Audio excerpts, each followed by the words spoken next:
Hey everyone! Welcome back to another episode of our English learning podcast. I'm Jake. And I'm Lena. We're so excited to have you here with us today. If you're new, welcome.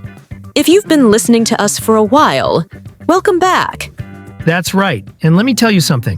If you stay with us until the end of this episode, you will absolutely improve your English vocabulary and listening skills. We promise you that. That's a strong promise, Jake.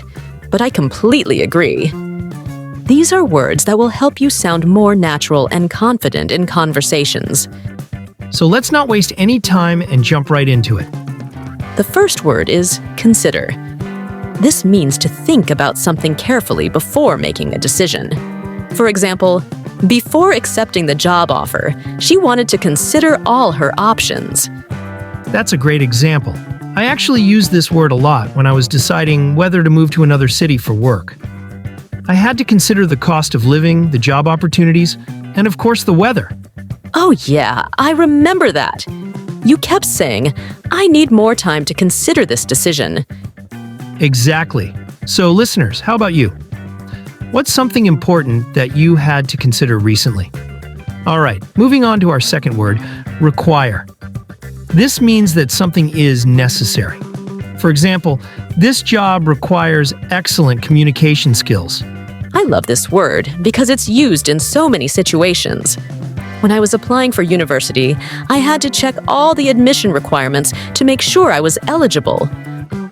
That's a perfect example. And in daily life, we use this word too.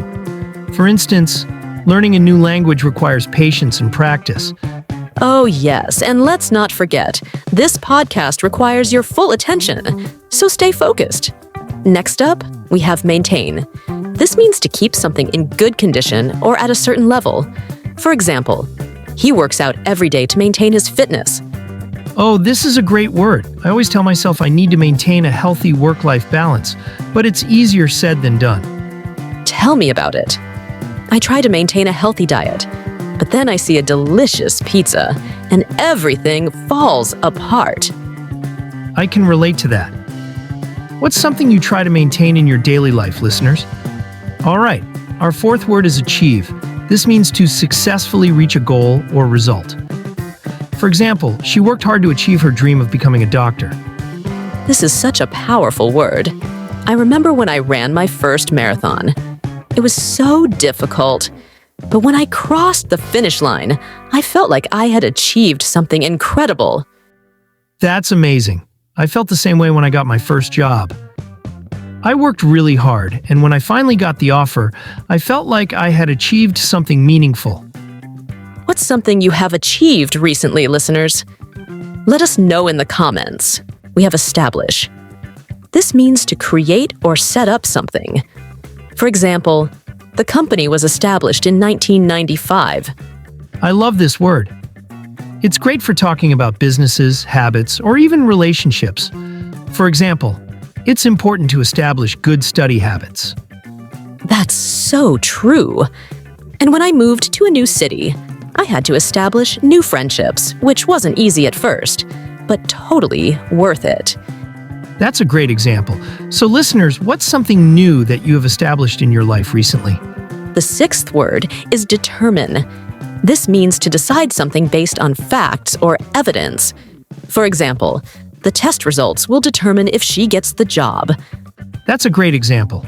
I remember when I was choosing my university, I had to determine which one was the best for my career goals. Right! And sometimes, we have to determine what's best for our personal growth, too. Listeners, what's something important you had to determine recently? Our seventh word is assess. This means to evaluate something carefully. For example, the teacher will assess the student's progress at the end of the semester. I love this word because it's useful in both professional and personal situations. When I started a new job, my manager had to assess my skills before assigning me projects. And I always assess my budget before making big purchases. How about you, listeners? What's something you've had to assess recently? Next, we have demonstrate. This means to show or prove something clearly. For example, she demonstrated her leadership skills during the project. I think this is a really powerful word. When I was applying for jobs, I had to demonstrate my experience and abilities in interviews. Yes. And in daily life, we demonstrate kindness by helping others. What's something you've demonstrated recently, listeners? All right, our ninth word is enhance. This means to improve something. For example, reading books can enhance your vocabulary. That's such a useful word. I always look for ways to enhance my productivity, whether it's using a planner or setting clear goals. Me too. And for all our listeners, this podcast is here to enhance your English skills. And our 10th word for today is obtain. This means to get or acquire something. For example, he worked hard to obtain his degree. Oh, I remember when I first tried to obtain a visa for traveling abroad. The process was long, but it was worth it. Yes. And many people work hard to obtain their dream job or a special achievement in life. What's something important you have obtained, listeners? The 11th word is significant. It means something important or meaningful. For example, graduating from university was a significant moment in her life. I love this word. When I got my first job, it was a significant step in my career. Definitely. And we often talk about significant changes in life, like moving to a new country or starting a new habit. What's a significant event in your life, listeners? Our 12th word is consequently. It means as a result or therefore. For example, he didn't study and consequently he failed the exam. I use this word a lot when explaining cause and effect. Like, I didn't sleep well last night, so consequently, I felt really tired today. That's a great example. Listeners, can you think of a situation where you would use consequently? The 13th word is approach.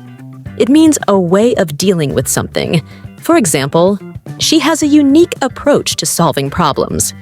This is a great word for both work and daily life. When I was learning English, I tried different approaches to see what worked best for me. Yes. And in communication, having the right approach can make conversations much easier. What's your approach to learning new things, listeners? Our 14th word is acquire. It means to get or gain something. For example, he acquired a lot of experience in his previous job. I love this word. I always try to acquire new skills, especially when it comes to learning languages. Me too. And our listeners are here to acquire better English skills. What's something valuable you've acquired recently? And our 15th word is maintain. It means to keep something in a certain state. For example, it's important to maintain a healthy lifestyle. Oh, this is a great word. I try to maintain a good work-life balance, but sometimes it's hard. I get that.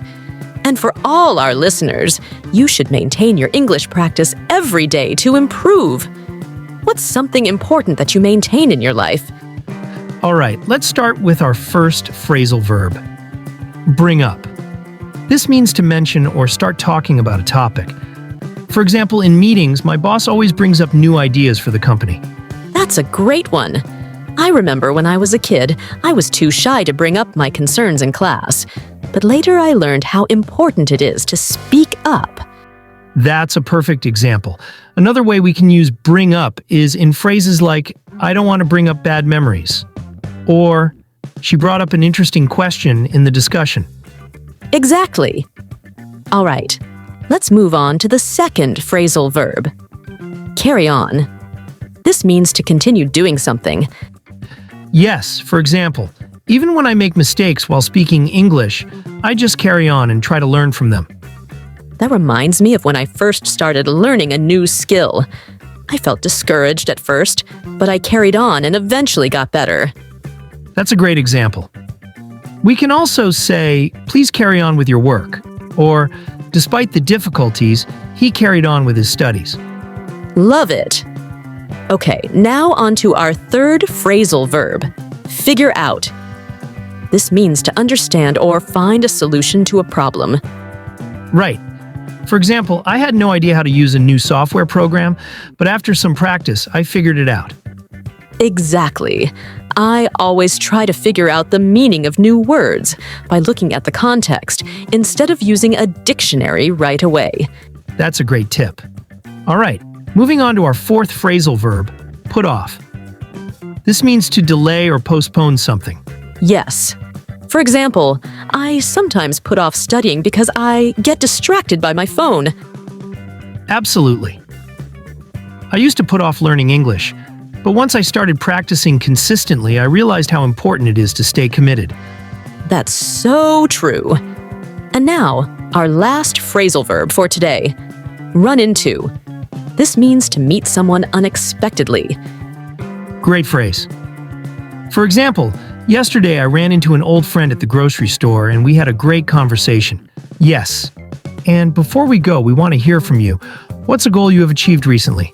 Let us know in the comments. And don't forget to check out the description below.